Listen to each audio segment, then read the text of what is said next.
Lumang makina sa pananahi ay may nakatagong agimat na pwede magamit na iilan lamang ang nakakaalam.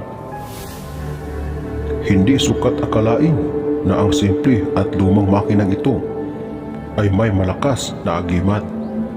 Sa video ito ay ating alamin paano ito makuha, anong kapangyarihan meron ang gamit na ito, at kung anong pamamaraan sa pagkuha o proseso.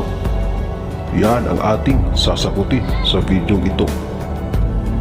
Pero bago ang lahat ng yan, kung bago ka pa lang sa channel na ito at gusto nyo ang mga ganitong usapin, ay inaanyayahan ko kayong pindutin ang subscribe button at ang bell icon nang sa ganon ay lagi kayong ma-update sa tuwing may bago tayong upload.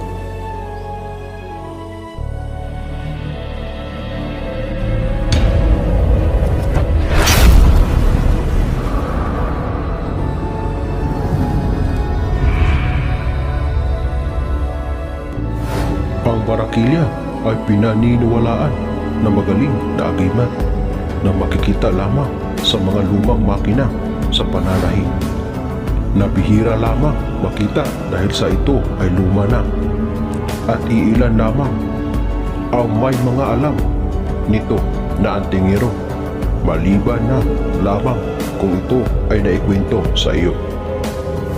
Ang barakilya ay magaling sa lihis bala na hindi ka kayang tamaan kung ikaw ay barili dahil sa angking bertud na taglay nito. Ito rin ay magaling sa takasan o kayang malusutan ang mga panganib o mga banta sa iyong buhay. Ang magaling pa nito ay ito ay walang orasyon na gagamitin, at ito ay kusang gagana o automatic na pag ikaw ay meron ito.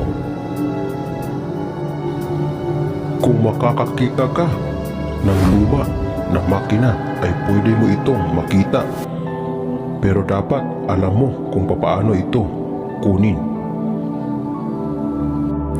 Dapat kasi para magkabisa ito ay dapat nanakawin o nakawin mo sa may-ari ang barakilya para lubos ang bisa nito, at balutin ito ng tela na itim o lagayan na itim at dalhin sa katawan para ikaw ay may proteksyon o maproteksyonan ka nito. Iyan ang proseso sa pagkuha ng barakilya at para makuha mo rin ang bertod nito. Isa ito sa mga gamit na magaling sa bala at proteksyon. Ganyan ang itsura ng barakilya.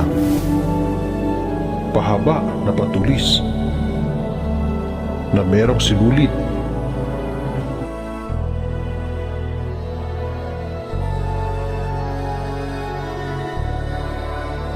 Pag nakita mo yan sa makinang panahi ay kunin mo na. Walang makakaalam at huwag ipakita para manatiling sekreto at patuloy ang bisa sa mga hindi pa nakakaalam. Ito ay para sa inyo. Yan po ang agimat na makukuha sa lumang makina. Hanggang dito na lamang ang ating kaalaman para sa araw na ito. Muli, maraming salamat sa inyong walang sawang panonood. God bless us all.